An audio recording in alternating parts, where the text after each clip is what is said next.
പുതിയ ജനറൽ സെക്രട്ടറിയെ തീരുമാനിക്കാനുള്ള CPIM പോളിറ്റ് ബ്യൂറോ യോഗം ഉടൻ ചേരും. MA ബേബിയെ ജനറൽ സെക്രട്ടറിയാക്കാൻ നേതൃത്വം ധാരണയിലെത്തിയിട്ടുണ്ട്. ഇന്ന് ചേരുന്ന കേന്ദ്ര കമ്മിറ്റിയാണ് അന്തിമ തീരുമാനമെടുക്കുക. തീരുമാനമെടുത്ത ശേഷം കോർഡിനേറ്റർ അറിയിക്കുമെന്ന് MA ബേബി പറഞ്ഞു. പാർട്ടിയുടെ പോളിറ്റ് ബ്യൂറോയും കേന്ദ്ര കമ്മിറ്റി രാവിലെ യോഗം ചേർന്ന് എല്ലാ കാര്യങ്ങളിലും തീരുമാനം ഉണ്ടാവും. ആ തീരുമാനം ഉണ്ടാകുമ്പോൾ അത് കോർഡിനേറ്റർ നിങ്ങളോട് പറയും. എന്തായാലും അതൊന്നും ഇപ്പോൾ പ്രസക്തമല്ല, ആവശ്യമില്ലാത്ത കാര്യങ്ങളൊക്കെ. വിവരങ്ങളുമായി ദീപക് ധർമ്മടം മധുരയിൽ നിന്ന് ചേരുന്നുണ്ട്. ദീപക്, ഈ MA ബേബി തന്നെ ജനറൽ സെക്രട്ടറി ആകും, അത്തരത്തിലാണ് ചർച്ചകൾ ഇപ്പോൾ നടന്നുകൊണ്ടിരിക്കുന്നത്. അതുതന്നെയായിരിക്കും തീരുമാനമായി വരാൻ പോകുന്നത് എന്നാണ് പൊതുവെ പ്രതീക്ഷിക്കപ്പെടുന്നത്. ലഭ്യമാകുന്ന സൂചനകൾ എങ്ങനെയാണ്? കേരളത്തിൽ നിന്ന് പുതിയ പേരുകൾ PBയിലേക്ക് ഉണ്ടാവില്ല.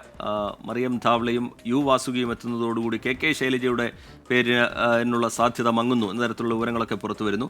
പുതിയ വിവരങ്ങൾ വിശകലനം ദീപക് ധർമ്മടം. ഏറ്റവും പ്രധാനപ്പെട്ട കാര്യം, കേരളത്തിൽ നിന്നും EMSന് ശേഷം ഒരു കേരളക്കാരനായ ജനറൽ സെക്രട്ടറി, കേരളത്തിൻ്റെ സംസ്ഥാനത്തിൻ്റെ പ്രതിനിധിയായി ജനറൽ സെക്രട്ടറി എത്തുന്നു. അത് MA ബേബി ആകുന്നു എന്നുള്ളതാണ്. ഇന്നലെ രാത്രി 2.5 മണിക്കൂർ നീണ്ട PB യോഗം നടന്നു. ആ PB യോഗത്തിൽ ഈ കാര്യത്തിൽ ധാരണയായിട്ടുണ്ട്. പ്രകാശ് കാരാട്ട് ഈ പേര് മുന്നോട്ട് വയ്ക്കുന്നു. മുഖ്യമന്ത്രി പിണറായി വിജയൻ അതിനെ സെക്കൻഡ് ചെയ്യുന്നു. ഇന്നിപ്പോൾ 9:30 മണിക്ക് CC ചേരുകയാണ്.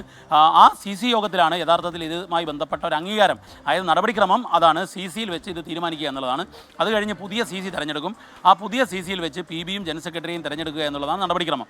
ഇതിൽ ഏറ്റവും പ്രധാനപ്പെട്ട കാര്യം, ഒന്ന്, കേരളത്തിലേക്ക് പാർട്ടിയുടെ നേതൃത്വം എത്തുന്നു EMSന് ശേഷം എന്നുള്ളതാണ്. മറ്റൊന്ന്, PBയിലേക്ക് പുതിയ കേരളക്കാർ ആരുമില്ല. EP ജയരാജൻ്റെയും KK ശൈലജയുടെയും പേര് പറഞ്ഞിരുന്നു. പക്ഷേ എന്നാൽ വനിതാ കാറ്റഗറിയിൽ മറിയം ധവളയും വാസുകിയും വരുമ്പോൾ അത്തരത്തിലുള്ളൊരു സാധ്യത KK ശൈലജയ്ക്ക് ഇല്ലാതാകുന്നു. മാത്രവുമല്ല, അവിടെ ഹേമലത, CITU പ്രസിഡന്റ് ഹേമലതയെ കൂടി പരിഗണിക്കുന്ന ഒരു സാഹചര്യത്തിൽ മറ്റൊരാളുടെ സാധ്യത കേരളത്തിലില്ല. കേരളത്തിൽ നിന്നും നിലവിലുള്ള PB മെമ്പർമാർ 3 പേർ തന്നെ തുടരുന്ന സാഹചര്യമാണ് ഉണ്ടാകാൻ പോകുന്നത്. 4 പേർ തന്നെ, ജനറൽ സെക്രട്ടറി കൂടാതെ മറ്റു 3 പേരുമായി തുടരുന്ന സാഹചര്യമാണ് ഉണ്ടാകാൻ പോകുന്നത്.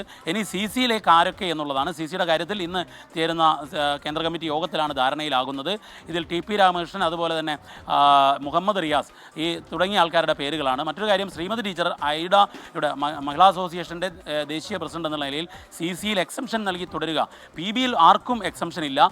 ആകെയുള്ളത് മുഖ്യമന്ത്രി പിണറായി വിജയന് മാത്രമാണ്. മറ്റാർക്കും എക്സംഷൻ ഇല്ല. അങ്ങനെ ആകുമ്പോൾ 7 പേർ, PBയിൽ 7 ഒഴിവാണ് വരുന്നത്. സീതാറാം യെച്ചൂരി മരിച്ച ഒഴിവ് കൂടാതെ മറ്റ് 6 പേർ ഒഴിയുന്ന ഒഴിവുകൾ കൂടി എത്തുകയാണ്.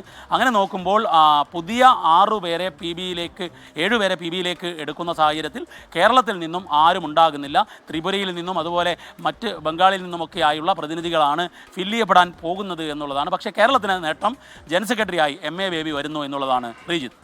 ശരി, മഹാരാഷ്ട്രയിൽ നിന്ന് മറിയം ധാവളെ, അതുപോലെ തമിഴ്നാട്ടിൽ നിന്ന് വാസുകി എന്നിവർ PBയിലേക്ക് എത്താൻ പോവുകയാണ്. കേരളത്തിൽ നിന്ന് പുതുതായി ആരും PBയിലേക്ക് ഉണ്ടാവില്ല. KK ശൈലജയുടെയും EP ജയരാജൻ്റെയും ഒക്കെ പേരുകൾ നേരത്തെ പറഞ്ഞു കേട്ടിരുന്നെങ്കിലും അതുണ്ടാവില്ല എന്നാണ് നിലവിൽ നേതൃത്വത്തിൽ നിന്ന് ലഭ്യമാകുന്ന വിവരം. ജനറൽ സെക്രട്ടറി പദത്തിലേക്ക് MA ബേബി തന്നെ ആയിരിക്കും എന്ന കാര്യം ഉറപ്പായി കഴിഞ്ഞിട്ടുണ്ട്.